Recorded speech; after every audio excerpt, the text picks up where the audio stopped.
Dans un jour, nous fêterons la solennité de l'Épiphanie dans le diocèse où je me trouve. Suivant une vieille tradition de beaucoup de peuples que j'ai cultivée depuis mon enfance, j'ai décidé d'écrire une lettre au roi mage cette année aussi. Eh bien, ce que je demande n'est pas facile, je le sais, et je sais aussi que je ne le mérite pas et qu'ils vont sûrement m'apporter du charbon. Mais même ainsi, étant conscient qu'ils sont bons et généreux, j'ai demandé 4 cadeaux extraordinaires et très difficiles à obtenir. Pas qu'une fois que tu commences à demander, il faut aller jusqu'au bout. Le premier de ces cadeaux est la foi.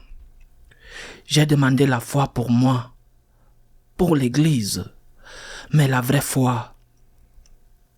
La foi en que Jésus-Christ est le Fils de Dieu, le Dieu vivant, vrai Dieu et vrai homme, c'est-à-dire la foi qui proclame que les enseignements du Christ sont intouchables, parce qu'ils sont les enseignements de Dieu qui ne doivent et ne peuvent pas être adaptés au monde. La foi des simples, la foi de mes parents. Je sais que certains lettrés me diront que ce genre de foi est une foi de charbonnier. Eh bien, j'ai eu une fois un professeur de théologie morale très célèbre. En classe, il a un jour refusé de répondre aux questions d'un étudiant parce qu'il disait que l'étudiant ne savait pas l'allemand et donc que ces questions n'étaient pas d'un niveau suffisant. Eh bien alors, je veux cette foi pour moi, pour l'Église et pour les théologiens. Ceux qui savent l'allemand, mais aussi ceux qui savent l'anglais ou le français ou toute autre langue.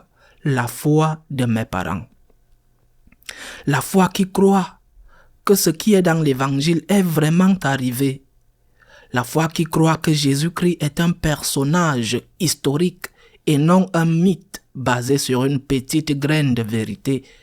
Un pauvre homme charpentier d'un village perdu en Israël.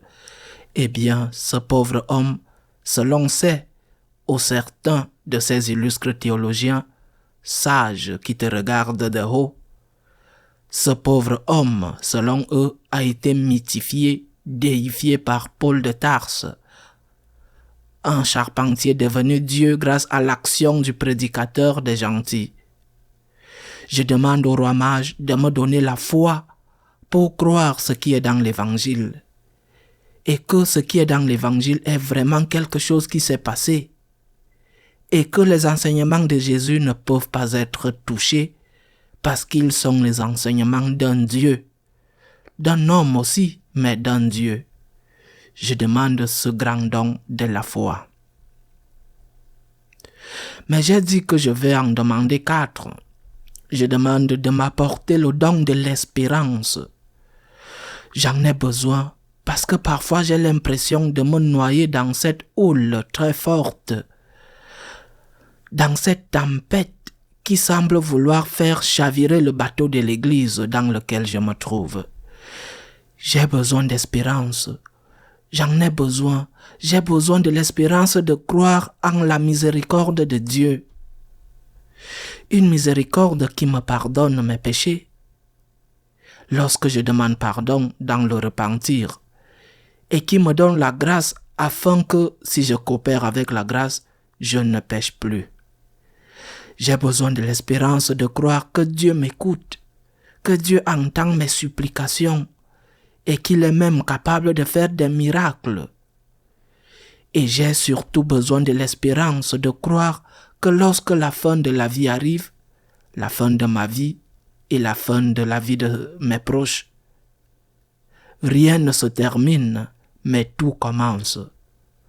Pour que je puisse regarder la sœur, la mort, dans les yeux quand elle arrive, pour que je puisse la regarder sans crainte parce que je saurais que je rencontrerai celui que j'ai aimé et que j'ai essayé d'aimer de tout mon cœur.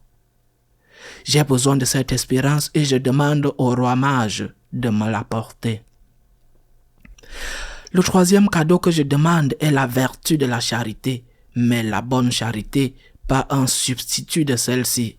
Parce que la vertu de la charité commence par l'amour à Dieu, qui est le premier qui a le droit d'être aimé de tout notre cœur, qu'il allume en moi le feu de l'amour divin, le désir de l'aimer par-dessus tout.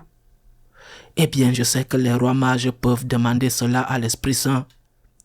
Et j'ai vraiment confiance et j'espère que l'Esprit Saint me donnera une impulsion pour transformer ce désert en un verger qui fera jaillir des sources d'eau vive. Il y a un autre aspect de la charité que je demande aussi, l'amour de mon prochain pour Dieu. Qu'il n'y ait pas une larme que je n'ai essuyée quand j'aurais pu le faire. Qu'il n'y ait pas un estomac vide que je n'ai rempli quand j'aurais pu le faire.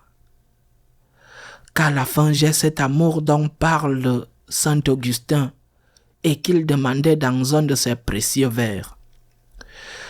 Donne-moi l'amour, ma vie, dirai-je à voix haute, car en me donnant de l'amour, tu t'en réjouiras.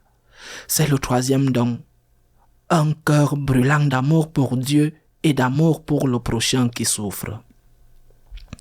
Et maintenant que je suis prêt à demander, bien que je sache que je ne mérite que du charbon, j'ai demandé dans ma lettre au roi mage un quatrième cadeau extraordinaire. J'ai demandé la vertu de l'humilité. L'humilité a beaucoup de nuances, bien, et j'ai demandé toutes les vertus, mais surtout une. Que cette vertu m'aide à me rendre compte que je ne suis pas Dieu, que seul Dieu est Dieu et donc à accepter de ne pas comprendre, à accepter que Dieu a des projets que je ne comprends pas, mais qu'il ne nous lâche pas. Même s'il semble faire une très longue sieste alors que le bateau est sur le point de couler, comme cela s'est produit une fois sur le lac de Galilée.